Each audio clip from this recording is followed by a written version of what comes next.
এখন আপনাদের সামনে গুরুত্বপূর্ণ বক্তব্য নিয়ে আসছেন হেফাজুল ইসলাম চট্টগ্রাম মহানগরীর অন্যতম নায়েবে আমির হযরত মাওলানা ওসমান সাহেব।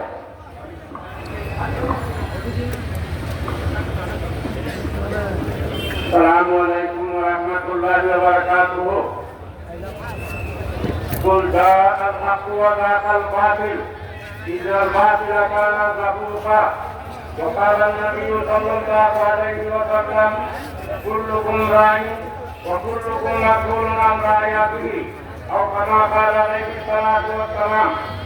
সংগ্রামী তৌহিদি জনতা, হেফাজতে ইসলাম বাংলাদেশের নেতৃবৃন্দ এবং সমস্ত সর্বস্তরের কর্মী এবং সহযোগী ভাইয়েরা, আমি আজকে আপনাদের সামনে এই কথাটা পরিষ্কার জানাই দিতে চাই যে মক্কার কাফেররা কাবাগরকে মুসলিমরা ভর্তি করেছিল।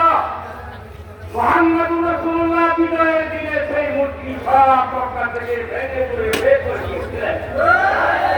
আজকে এই বিজয়ের দিনে বাংলাদেশের মাটিতে যে মূর্তি দিয়া শেখ হাসিনার সরকার নাফাজ করেছিল, আজকে বাংলার স্বাধীনতাকামীরা, স্বাধীনতার ব্যক্তিরা এদের থেকে মূর্তির সেই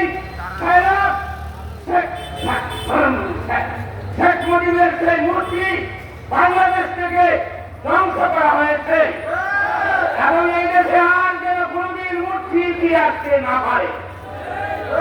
আমরা দেখেছি শাপলা চত্বর, আমরা দেখেছি সেই শাপলা চত্বরের এদেশের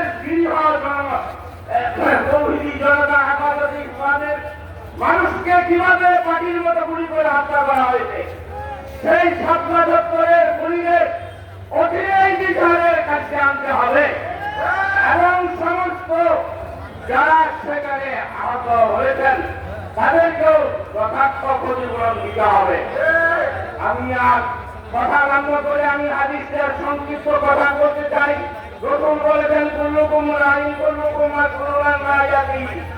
এই মুসলমান ব্যক্তিরা, মুসলমানরা প্রত্যেকেই তোমরা দায়িত্বশীল এবং প্রত্যেকেই দায়িত্ব পালনের জন্য আল্লাহর কাছে জবাব দিতে হবে।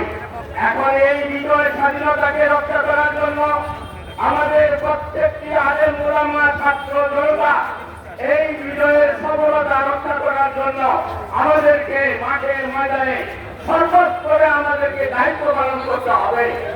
যেন সেই কুচক্রীরা, যেন সেই সন্ত্রাসীরা, যেন সেই লুটেরা, যেন সেই সন্ত্রাসীরা আর এই জমিনে ফিরে আসতে না পারে। আমরা সকলেই সতর্ক এবং দায়িত্ব পালন করবো। আলহামদুলিল্লাহ।